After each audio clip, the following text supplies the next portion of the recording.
And today we will discuss GOC यानी organic chemistry का topic जो पढ़ने वाले हैं हम वो पढ़ने वाले हैं जीओसी यानी जनरल ऑर्गेनिक केमिस्ट्री। हमारे पास सबसे पहला टॉपिक है कौन सा? General organic chemistry. तो सबसे पहले जब भी हम ऑर्गेनिक केमिस्ट्री पढ़ते हैं तो हमारे पास माइंड में आता है कि ये जनरल ऑर्गेनिक केमिस्ट्री क्या होती है, यानी जनरल ऑर्गेनिक केमिस्ट्री जो होती है वो हम क्यों पढ़ते हैं सबसे पहला। या फिर मैं ऐसे कह दूं कि हम कोई भी टॉपिक अगर पढ़ते हैं तो हमारे सामने आता है कि वो क्यों पढ़ते हैं हम। दूसरा हमारे पास आता है कि हम उसमें क्या पढ़ते हैं, यानी हमें क्या क्या उसमें पढ़ना है और वो टॉपिक जो हम पढ़ रहे हैं वो हमें क्यों पढ़ना है। तो ये चीज़ें हमारे पास माइंड में आती है। तो सबसे पहले हम बात करें अगर जनरल ऑर्गेनिक केमिस्ट्री की शुरुआत कहाँ से हुई और कैसे हुई और क्यों हुई। तो इसके लिए देखिए मैं आपके पास या फिर हम बात करें एक जनरल ऑर्गेनिक केमिस्ट्री की, यानी एक जनरल ऑर्गेनिक रिएक्शंस की अगर हम बात करें। देखिए जनरल ऑर्गेनिक रिएक्शंस की बात करता हूं मैंने रिएक्शन लिखी है कि यहां पर हमारे पास है substrate. Any general organic reactions होती है उसमें यही पाथ फॉलो होता है, यानी एक सबस्ट्रेट होता है, एक हमारे पास रिएजेंट होता है, और ये दोनों आपस में रिएक्ट करके यहाँ से क्या बनाते हैं, एक या तो ट्रांजिशन स्टेट बनाते हैं या फिर ये बनाते हैं हमारे पास इंटरमीडिएट बनाते हैं। और इन दोनों से बाद में हमारे पास क्या मिलता है, एक प्रोडक्ट मिलता है। यहाँ से एक प्रोडक्ट हमें मिलता है। अब यहाँ पर हमारे पास क्या होती है, रिएक्शन में कुछ कंडीशंस, यानी हमारे पास क्या होते हैं, सोलवेंट भी गिवन होता है कभी कभी, या फिर कभी कभी हमें टेम्परेचर भी गिवन होता है। ये हमारे पास एक जनरल ऑर्गेनिक रिएक्शंस होती है। यानी जब भी हम ऑर्गेनिक रिएक्शंस पढ़ते हैं तो हमारे पास जनरल जो ट्रेंड होता है वो ऑर्गेनिक रिएक्शंस का लिखने का वो इस तरीके से होता है। अब हमारे पास आता है कि सबस्ट्रेट हमारे पास क्या होता है, रिएजेंट क्या होता है। तो सबस्ट्रेट एनीथिंग स्पीसीज जो उस रिएक्शन में क्या कर रही है, पार्टिसिपेट कर रही है। यानी मैंने क्या बोला कि सबस्ट्रेट एनीथिंग स्पीसीज, कुछ भी हो सकता है, एनीथिंग, यानी जो रिएक्शन में क्या कर रहा है, पार्टिसिपेट कर रहा है, रिएक्शन में पार्टिसिपेट कर रहा है, वो हमारे पास क्या होगा, सबस्ट्रेट होगा। और रिएजेंट क्या होता है, रिएजेंट हमारे पास वो स्पीसीज होती है या फिर रिएजेंट वो होता है जो हमारे पास सबस्ट्रेट पे क्या करता है, अटैक करता है। यानी ये हमारे पास होती है अटैकिंग स्पीसीज, ये हमारे पास क्या होती है, अटैकिंग स्पीसीज होती है। तो ये एक जनरल ऑर्गेनिक केमिस्ट्री है। अब देखिए अब हमारे पास जीओसी पढ़ने की क्यों जरूरत पड़ी। तो जीओसी पढ़ने की जरूरत इसलिए पड़ी कि हमारे पास इस रिएजेंट का कौन सा पार्ट इस सबस्ट्रेट पे अटैक करेगा, या फिर मैं ऐसे कह दूं कि सबस्ट्रेट में हमारे पास कहां पर इलेक्ट्रॉन डेंसिटी ज्यादा होगी या फिर कहां पर कम होगी। इसके लिए मान लो मैं दूसरी एक रिएक्शन लिखता हूं इस तरीके से कि क्यों जरूरत पड़ी, मैं इसके लिए एक रिएक्शन लिखता हूं जनरल। देखिए एक जनरल मैं रिएक्शन लिखता हूं। जनरल रिएक्शन कैसे कि हमारे पास मान लो कोई भी, मैं ए और बी, ये हमारे पास एक स्पीसीज मैंने ली, और इस ए बी में यहां पर हमारे पास एक इलेक्ट्रॉन यहां पर है, एक इलेक्ट्रॉन यहां पर है। आपने केमिकल बॉन्डिंग पढ़ा होगा, उसमें आपने पढ़ा होगा कि जब भी कोई कोवेलेंट बॉन्ड फॉर्मेशन होता है तो वो शेयरिंग के थ्रू होता है, इलेक्ट्रॉन की शेयरिंग होती है आपस में और हमारे पास कोवेलेंट बॉन्ड का फॉर्मेशन होता है। तो ये कोवेलेंट बॉन्ड जो होता है इसमें अगर हम क्या करवाना चाहें, मैं बोल दूं कि बॉन्ड का फ्यूजन करवाना है हमें, यानी हमें क्या करवाना है, बॉन्ड का फ्यूजन करवाना है, बॉन्ड फ्यूजन। तो अब देखिए इस दोनों इलेक्ट्रॉन में से हो सकता है कि इस बॉन्ड का फ्यूजन ऐसे हो कि एक इलेक्ट्रॉन इसके पास चला जाए, एक इलेक्ट्रॉन इसके पास चला जाए, और एक इलेक्ट्रॉन जो होता है वो इसके पास चला जाए, यानी हमारे पास इस तरीके से बन जाएगी स्पीसीज। या फिर हमारे पास पॉसिबिलिटी क्या हो सकती है कि इसमें से पॉसिबिलिटी ऐसे भी हो सकती है कि ये दोनों के दोनों जो इलेक्ट्रॉन होते हैं वो कहाँ चले जाए, इस ए के ऊपर चले जाए, और हमारे पास कुछ स्पीसीज बनती है, ये ए प्लस और प्लस, सॉरी ये हमारे पास बनती है, ये हमारे पास बनती है, अगर ये इलेक्ट्रॉन यहां चले गए तो ये ए नेगेटिव बना हमारे पास, ये A नेगेटिव बना और ये B पॉजिटिव बना। या फिर हमारे पास ऐसे भी हो सकता है कि इस बॉन्ड के दोनों इलेक्ट्रॉन जो होते हैं वो B की तरफ चले जाए। यानी हमारे पास तीसरा प्रोसेस ये भी हो सकता है। यानी हमारे पास क्या है, यहाँ से अगर B पे इलेक्ट्रॉन गए हैं तो A पे पॉजिटिव चार्ज और B पे नेगेटिव चार्ज बन जाएगा। ये हमारे पास पॉसिबिलिटी है। अब देखिए हमारे पास बॉन्ड फिजन के तरीके कितने हो गए, 3 तरीके हो गए। यानी पहला पाथ हमारे पास, अगर मैं इसको पाथ 1 नाम दूं और इसको मैं पाथ अगर 2 नाम दूं और इसको मैं अगर पाथ 3 बोलता हूं, पाथ 3 बोलता हूं, तो अब हमारे पास सामने क्वेश्चन आएगा कि हमारे पास रिएक्शन जो हो रही है वो कौन से पाथ से होगी। यानी पाथ ए के थ्रू होगी कि बी के थ्रू होगी या फिर सी के थ्रू होगी। यानी इलेक्ट्रॉन डेंसिटी का जो खेल है वो सारा इलेक्ट्रॉन डेंसिटी का है। यानी यहाँ पर जो ये इलेक्ट्रॉन है वो किस तरफ मूवमेंट करेंगे, यानी किस तरफ जाएंगे, ये हमें देखना है। तो इनको देखने के लिए हमारे पास क्या होता है, एक डिटेल और डिस्क्राइब्ड, यानी हमारे पास एक डिटेल स्टडी करते हैं हम किसी भी रिएक्शंस की, तो उसके लिए हमारे पास होती है रिएक्शन मैकेनिज्म। या फिर हमारे पास क्या होते हैं, कुछ इफेक्ट्स हमें पढ़ने होते हैं, या फिर हमें क्या पढ़नी होती है, जीओसी पढ़नी होती है। यानी इसको हमें बताने के लिए क्या पढ़ना होता है, जीओसी पढ़ना होता है। किसको बताने के लिए कि ये पाथ ए के थ्रू जाएगी रिएक्शन कि पाथ बी के थ्रू। यानी इस बॉन्ड का अगर हमें फ्यूजन करवाना है वो पाथ ए के थ्रू होगा कि बी के थ्रू होगा कि सी के थ्रू होगा, कौन सी पाथ से होगा। या फिर मान लो हम इसको एक जनरल वे से समझे कि मान लो हमारे पास ये 2 व्यक्ति है, इन्होंने व्यापार किया, पहले साझे में व्यापार किया और साझे में व्यापार करने के बाद मान लो क्या है, इनको व्यापार हटाना है। भाई मान लो इन्होंने व्यापार कर लिया, आधे पैसे इसने लगाए आधे इसने लगाए, और जब ठीक ठाक चल गया तब इनको मन में आई कि मुझे तो व्यापार में पैसे हटाने हैं। मान लो मैंने किसी के साथ साझा किया और मेरे कुछ दिन व्यापार करने के बाद कुछ दिन बाद मन में आया कि मुझे उससे साझा हटाना है, यानी मेरे पैसे वापस लेने हैं। तो मेरे पास क्या पॉसिबिलिटी होगी, या तो मैं आधे पैसे सामने वाले को दे दूं और आधे पैसे मैं खुद रख लूं, या फिर क्या पॉसिबिलिटी होगी कि नहीं मैं तो तुझे कुछ नहीं दूंगा, मुझे तो सारे ही चाहिए पैसे, सारे ही पैसे मुझे चाहिए। तो ये पॉसिबिलिटी हो सकती है, या फिर ये पॉसिबिलिटी भी हो सकती है। तो ये हमारे पास 3 पॉसिबिलिटी हो सकती है। तो इनको समझने के लिए, यानी मेन यहाँ पर हमारे पास क्या है, व्यापार में यहाँ पर इलेक्ट्रॉन है, तो इलेक्ट्रॉन कहाँ जाएंगे, किस तरफ मूव करेंगे, तो ये हमें समझना है। तो इसलिए इनके इलेक्ट्रॉन के मूवमेंट को समझने के लिए हमारे पास क्या पढ़ते हैं हम पढ़ते हैं जीओसी, यानी general organic chemistry. General organic chemistry. अब देखिए जनरल ऑर्गेनिक केमिस्ट्री क्यों पढ़ते हैं, ये तो मैंने बता दिया कि हमें क्यों पढ़ते हैं कि हमारे पास एक कोई भी मान लो रिएक्शन है तो उसमें हमें देखना होता है जब बॉन्ड का फ्यूजन होता है तो वो बॉन्ड का फ्यूजन भी किस टाइप से होगा वो भी हमें देखना है। तो उसको देखने के लिए हमें कि इलेक्ट्रॉन का डिस्प्लेसमेंट जो होता है बॉन्ड में कहाँ होगा, किस तरफ होगा, उसको देखने के लिए हमें पढ़ना पड़ता है जीओसी। और जीओसी में भी क्या पढ़ना है, तो जीओसी में हमें सबसे पहले जो पढ़ना है वो पढ़ना है इलेक्ट्रॉन्स का डिस्प्लेसमेंट, यानी हमें पढ़ना है क्या, इलेक्ट्रॉनिक डिस्प्लेसमेंट। इलेक्ट्रॉनिक डिस्प्लेसमेंट पहला ये पढ़ना है हमें। दूसरा जो हमें पढ़ना है वो पढ़ना है बॉन्ड का क्लीवेज। बॉन्ड क्लीवेज कि बॉन्ड का जो क्लीवेज होता है वो किस तरीके से होगा। भी बॉन्ड का क्लीवेज भी यानी बॉन्ड का फ्यूजन जो होता है वो भी 2 टाइप्स से हो सकता है। कैसे कैसे, वो होमोलाइसिस यानी होमोलाइटिक भी हो सकता है, और वो कैसा हो सकता है, हिट्रोलाइटिक भी हो सकता है। हिट्रोलाइटिक, ये दोनों तरीके से हो सकता है। और तीसरा जो हमें पढ़ना होता है वो पढ़ना होता है रिएक्शन इंटरमीडिएट। Reaction intermediate. और चौथा जो हमें पढ़ना होता है वो पढ़ना होता है रिएक्शन मैकेनिज्म। रिएक्शन मैकेनिज्म ये हमें पढ़ना होता है। यानी मेनली जब भी हम क्या पढ़ते हैं, जीओसी की बात करते हैं, तो मेनली हमें पढ़ना होता है जीओसी में एक तो इलेक्ट्रॉनिक डिस्प्लेसमेंट और दूसरा हमें पढ़ना होता है बॉन्ड क्लीवेज। और ये हमें पढ़ने के बाद हमें क्या पढ़ना होता है, रिएक्शन इंटरमीडिएट, और उसके बाद हमें पढ़ना होता है रिएक्शन उसकी मैकेनिज्म, यानी ये जो हमने रिएक्शन लिखी है इसकी मैकेनिज्म क्या होगी, यानी प्रपोज्ड मैकेनिज्म जो होती है वो क्या होगी। और कोई भी प्रपोज्ड मैकेनिज्म होती है हमारे पास ऑर्गेनिक में, तो उसके लिए हमें क्या देखना होता है, उस प्रपोज्ड मैकेनिज्म में भी हमें कुछ स्ट्रक्चरल चेंजेस देखने को मिलते हैं और उसमें कुछ एनर्जी यानी एनर्जेटिक चेंज जो होते हैं देखने को मिलते हैं, वो चीज़ें भी हमें पढ़नी होती है साथ में।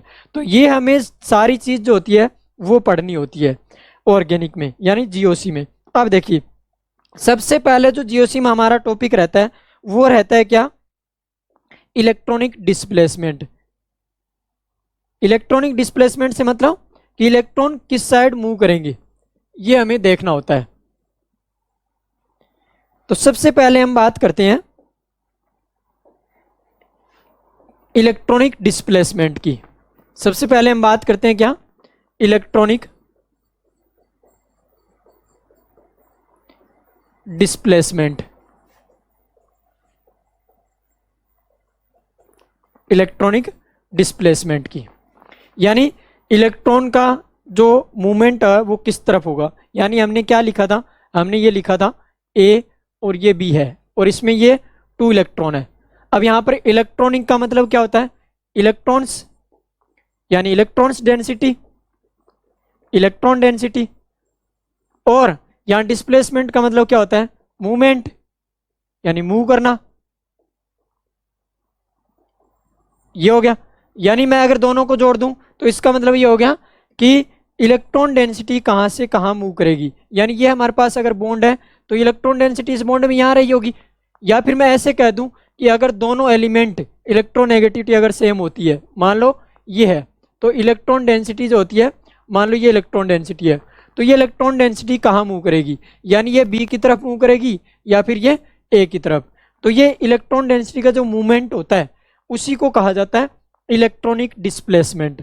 अब ये जो इलेक्ट्रॉनिक डिस्प्लेसमेंट होता है उसमें हमें क्या क्या पढ़ना होता है, यानी इलेक्ट्रॉनिक डिस्प्लेसमेंट में भी आगे हम क्लासिफिकेशन और पढ़ते हैं कि ये इलेक्ट्रॉनिक जो डिस्प्लेसमेंट होता है वो किस किस टाइप से होता है, यानी किस किस के थ्रू हम पढ़ सकते हैं इलेक्ट्रॉनिक डिस्प्लेसमेंट को, ये हम देखते हैं। तो देखिए इलेक्ट्रॉनिक डिस्प्लेसमेंट को जो होता है हमारे पास देखने के लिए हमें मेनली पढ़ना होता है एक ये जो इलेक्ट्रॉनिक डिस्प्लेसमेंट जो होते हैं वो भी क्या होते हैं, 2 टाइप्स के हो सकते हैं। कौन कौन से होते हैं, एक तो हमारे पास होते हैं परमानेंट इलेक्ट्रॉनिक डिस्प्लेसमेंट और दूसरा हमारे पास होता है टेम्परेरी इलेक्ट्रॉनिक डिस्प्लेसमेंट। अब देखिए हमारे पास इलेक्ट्रॉनिक डिस्प्लेसमेंट जो होते हैं वो 2 टाइप के होते हैं। कौन कौन से, एक तो हमारे पास है परमानेंट इलेक्ट्रॉनिक डिस्प्लेसमेंट और दूसरा होता है टेम्परेरी इलेक्ट्रॉनिक डिस्प्लेसमेंट। इस परमानेंट और टेम्परेरी का मतलब क्या है, देखिए हमारे पास हम इस तरीके से लिंक कर सकते हैं कि हमारे पास हमारे घर में मान लो कोई मेहमान आया और मेहमान आके क्या हो गया, हम डेरा जमा लिया, यानी हमारे घर में वहीं रहने लग गया, परमानेंटली रहने लग गया, वो शिफ्ट हो गया वहीं पे, ठीक है। तो हम उसको कहेंगे क्या कि वो परमानेंटली है, वो परमानेंट इफेक्ट है, वो हमेशा के लिए वहीं रहने लग गया। दूसरा क्या है कि टेम्परेरी इफेक्ट। टेम्परेरी का मतलब क्या होता है कि मेहमान आया 2-4 दिन रहा और उसके बाद क्या हो गया, चला गया, यानी वो क्या होगा, किसी न किसी की प्रेजेंस में होगा, तो वो हमारे पास क्या होगा, टेम्परेरी इफेक्ट होगा। यानी टेम्परेरी का मतलब एक बार के लिए किसी मॉलिक्यूल में क्रिएट होना है, किसी मॉलिक्यूल में उत्पन्न होना, वो हमारे पास क्या है, टेम्परेरी इफेक्ट होता है। अब देखिए जो परमानेंट इफेक्ट होता है वो हम ऐसे कह सकते हैं, यहां पर ऑर्गेनिक में परमानेंट को क्या बोलेंगे कि परमानेंट इफेक्ट वो होता है जो मॉलिक्यूल में प्रेजेंट होता है, यानी क्या, विदाउट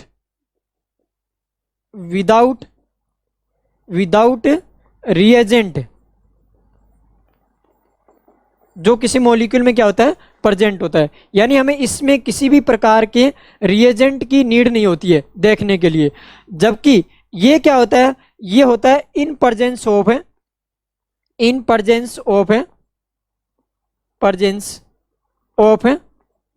रिएजेंट। जो रिएजेंट की प्रेजेंस में होगा वो कहलाएगा हमारे पास टेम्परेरी इफेक्ट, और जो रिएजेंट की एब्सेंट में होगा वो कहलाएगा हमारे पास परमानेंट इफेक्ट। अब देखिए परमानेंट में भी हमारे पास जो होते हैं आगे कई टाइप है। परमानेंट इफेक्ट जो होते हैं उसमें भी हमारे पास आगे और इफेक्ट पढ़ते हैं हम। तो अभी तक हमने क्या बात की है, अभी तक हमने ये बात की है कि हमारे पास जो इलेक्ट्रॉनिक डिस्प्लेसमेंट होते हैं, यानी इलेक्ट्रॉनिक डिस्प्लेसमेंट वो 2 टाइप्स के होते हैं। पहला हमारे पास कौन सा,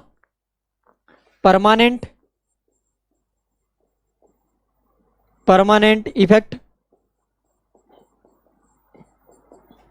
और दूसरा जो हमारे पास होता है वो होता है temporary effect.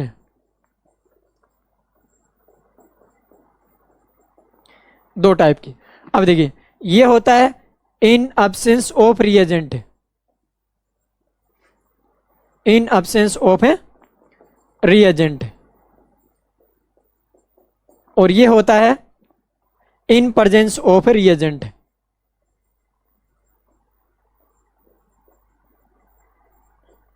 In presence of reagent ये है। अब देखिए इसमें कौन कौन से पढ़ने हमें, इसमें हमें पढ़ना है इंडक्टिव इफेक्ट, आपने नाम तो सुना ही है इंडक्टिव इफेक्ट, और दूसरा हमें पढ़ना है वो है रेजोनेंस इफेक्ट, रेजोनेंस इफेक्ट, और इसी के साथ हम पढ़ते हैं मीजोमेरिक। इसको कुछ मीजोमेरिक भी बोलते हैं और कुछ रेजोनेंस बोलते हैं, वो हम डिस्कस करेंगे कि क्यों बोलते हैं मीजोमेरिक इसको। और इसके बाद हमारे पास आता है वो आता है hyper conjugation effect, hyper conjugation, hyper conjugation effect. और जो हमारे पास टेम्परेरी इफेक्ट होते हैं उसमें हम पढ़ते हैं दो टाइप के इफेक्ट, एक तो होता है हमारे पास इलेक्ट्रोमेरिक, और दूसरा जो होता है वो होता है इंडक्टोमेरिक, इंडक्टोमेरिक। वैसे इसको अवॉइड करते हैं इंडक्टोमेरिक को बताने के लिए, यानी इंडक्टोमेरिक की हम ज़्यादा डिटेल से बात नहीं करते हैं, या फिर जो भी पढ़ाते हैं वो इसको बताते नहीं हैं, इंडक्टोमेरिक इफेक्ट की बात ही नहीं करते हैं। लेकिन हम इसके बारे में भी कुछ पढ़ेंगे कि इंडक्टोमेरिक इफेक्ट क्या होता है। देखिए दो अलग अलग इफेक्ट है, एक होता है इंडक्टोमेरिक और एक होता है हमारे पास इंडक्टिव इफेक्ट, इसीलिए दोनों में डिफरेंस क्या क्या होता है ये भी हम देखेंगे। तो हमारे पास ये सारे इफेक्ट होते हैं, यानी हमें क्या पढ़ना होता है, कोई भी रिएक्शंस होती है तो हमने बोला कि उसके लिए हमें जीओसी पढ़ना होती है, वो रिएक्शन कैसे होती है, किस टाइप से होगी, उसमें किस टाइप से बॉन्ड का फ्यूजन होगा, यानी बॉन्ड के इलेक्ट्रॉन किस साइड से किस साइड जाएंगे, यानी बॉन्ड में जो इलेक्ट्रॉन डेंसिटी होती है, यानी हमारे पास कोई भी ये बॉन्ड है तो इसमें जो इलेक्ट्रॉन डेंसिटी है वो किस साइड मूवमेंट करेगी, यानी इलेक्ट्रॉनिक डिस्प्लेसमेंट की हमारे पास बात आई सबसे पहले। तो इलेक्ट्रॉनिक डिस्प्लेसमेंट में भी हमारे पास क्या आता है, दो टाइप के इफेक्ट आते हैं, एक परमानेंट इफेक्ट आता है और दूसरा हमारे पास आता है टेम्परेरी इफेक्ट। और परमानेंट में भी हमने बोल दिया कि तीन टाइप के इफेक्ट हम पढ़ते हैं, एक इंडक्टिव इफेक्ट हम पढ़ते हैं, एक हम रेजोनेंस इफेक्ट पढ़ते हैं और एक हम हाइपर कॉन्जुगेशन इफेक्ट पढ़ते हैं। और दूसरा हमारे पास जो टेम्परेरी इफेक्ट होता है उसमें मैंने बोला कि एक इलेक्ट्रोमेरिक इफेक्ट पढ़ना है और दूसरा इंडक्टोमेरिक इफेक्ट पढ़ना है। तो अब हम सबसे पहले जो बात करेंगे वो करेंगे इंडक्टिव इफेक्ट की, कि इंडक्टिव इफेक्ट क्या होता है और ये मॉलिक्यूल में कब ऑपरेट होता है, यानी इंडक्टिव इफेक्ट क्या होता है और ये कब ऑपरेट होता है।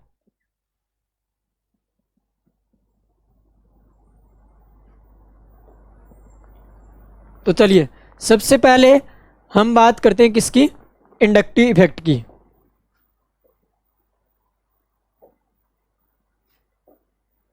सबसे पहले हम बात करते हैं किसकी, इंडक्टिव इफेक्ट की, इंडक्टिव इफेक्ट, और इसको हम आई से रिप्रेजेंट करते हैं, आई।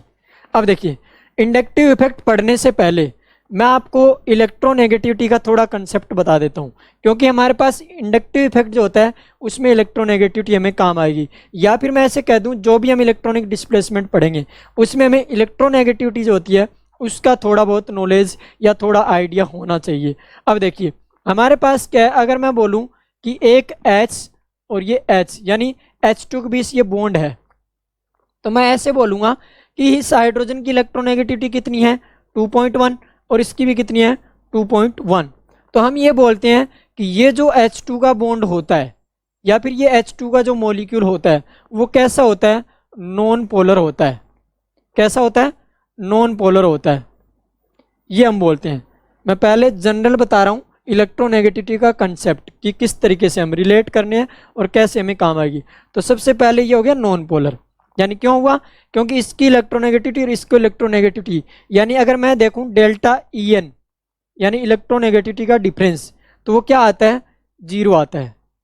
यानी इलेक्ट्रोनेगेटिविटी का डिफरेंस क्या है इनमें, बिल्कुल दोनों की इलेक्ट्रोनेगेटिविटी जो है वो क्या है, सेम है। यानी इसकी भी 2.1 है और इसकी भी 2.1, तो हमारे पास इलेक्ट्रोनेगेटिविटी सेम है, इसलिए मॉलिक्यूल कैसा है, नॉन पोलर। लेकिन मैं इसी के सामने अगर लेकर आऊं, आपको बोल दूं कि HF को लेकर आऊं, तो HF कैसा है, HF को आप बोलोगे इस बॉन्ड के इलेक्ट्रॉन किस साइड रहते हैं, इस फ्लोरीन की साइड रहती है।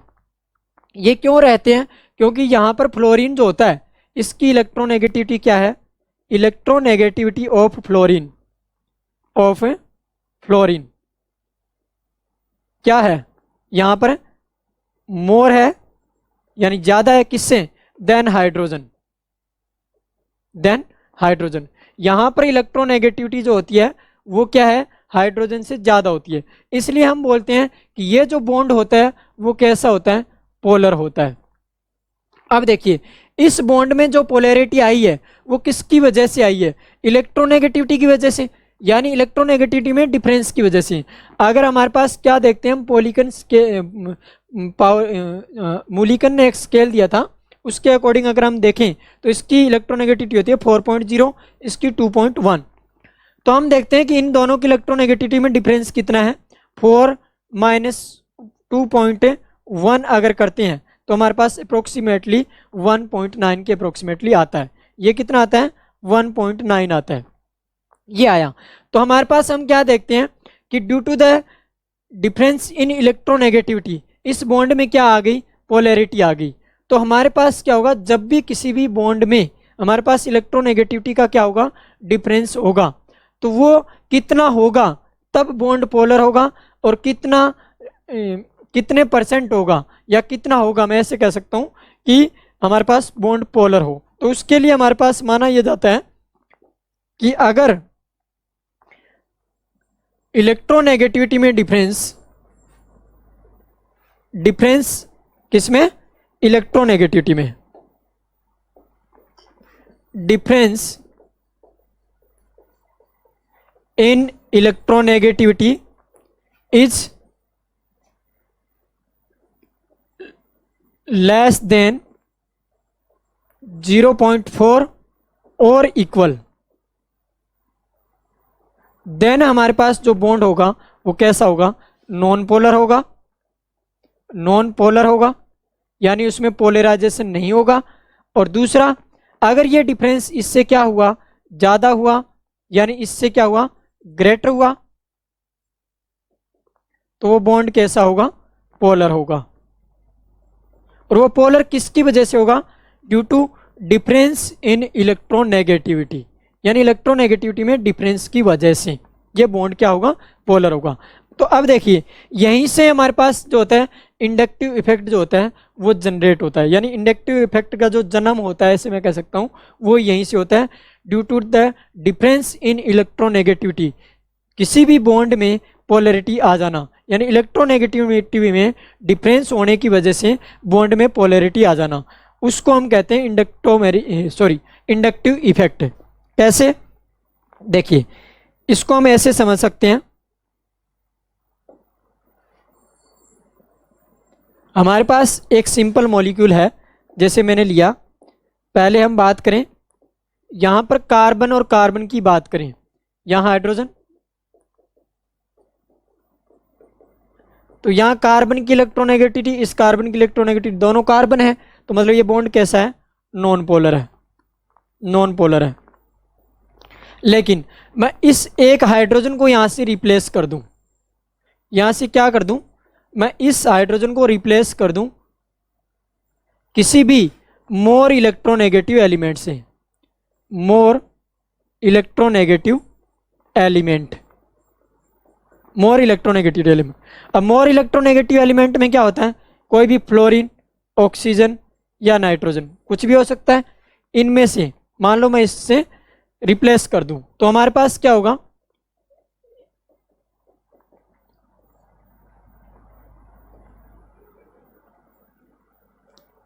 यहां फ्लोरीन, यहां हाइड्रोजन, तो यहां पर इस बॉन्ड में अब क्या आ जाएगी, यहां पर पोलैरिटी आ जाएगी, और इस बॉन्ड में पोलैरिटी क्यों आई, क्योंकि यहाँ पर कार्बन की इलेक्ट्रोनेगेटिविटी और फ्लोरीन की इलेक्ट्रोनेगेटिविटी क्या है, अलग अलग है। दोनों की इलेक्ट्रोनेगेटिविटी अगर अलग अलग है तो यहाँ पर ये बॉन्ड के इलेक्ट्रॉन क्या करेगा, ये अपनी तरफ खींचेगा। और अगर फ्लोरीन अपनी तरफ बॉन्ड के इलेक्ट्रॉन को खींचेगा तो मतलब ये कार्बन के इलेक्ट्रॉन जो होते हैं, इसके इलेक्ट्रॉन वो भी उस तरफ शिफ्ट होंगे। तो इस पर तो क्या आ जाएगा, पार्शियली पॉजिटिव करेक्टर आ जाएगा, और इसके ऊपर भी क्या आ जाएगा, स्लाइटली पॉजिटिव करेक्टर आ जाएगा। तो अब देखिए हमारे पास यहीं से इंडक्टिव इफेक्ट का जन्म होता है। कैसे कि अब अगर हम बोलें कि हमारे पास क्या हो रहा है, इस बॉन्ड में पोलराइजेशन होने की वजह से इस बॉन्ड में क्या आ रहा है, हम ये बोल रहे हैं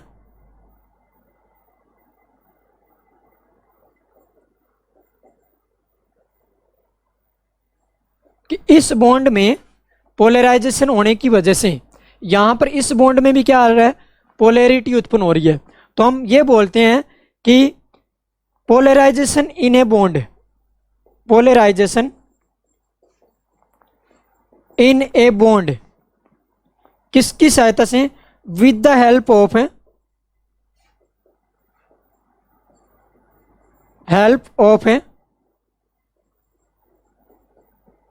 any adjacent atom, any adjacent atom are called inductive effect। हम क्या बोल रहे हैं कि किसी भी एडजेसेंट एटम के, यहां पर जो एडजेसेंट एटम है ये कार्बन के एडजेसेंट एटम है फ्लोरीन, और इस एडजेसेंट एटम के इलेक्ट्रॉन खींचने की वजह से इस बॉन्ड में पोलैरिटी आई, और इस पोलैरिटी की वजह से यहाँ पर जो बॉन्ड है इसमें भी क्या आ गई, पोलैरिटी आ गई, और इस पोलैरिटी को ही हम कहते हैं क्या, इंडक्टिव इफेक्ट कहते हैं। तो ये होती है इंडक्टिव इफेक्ट की डेफिनेशन।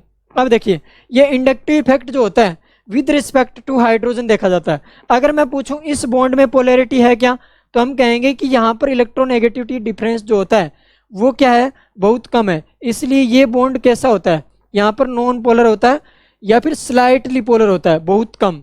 तो इसलिए यहाँ पर ये क्या होता है, ये इंडक्टिव इफेक्ट क्रिएट नहीं कर सकता यहाँ पर। यानी हाइड्रोजन जो होता है उसका इंडक्टिव इफेक्ट या फिर हाइड्रोजन का जो इंडक्टिव इफेक्ट होता है वो नेग्लिजिबल माना जाता है, ये हमारे पास रहता है। अब देखिए जो इंडक्टिव इफेक्ट होता है उसकी कुछ कैरेक्टरिस्टिक्स होती है।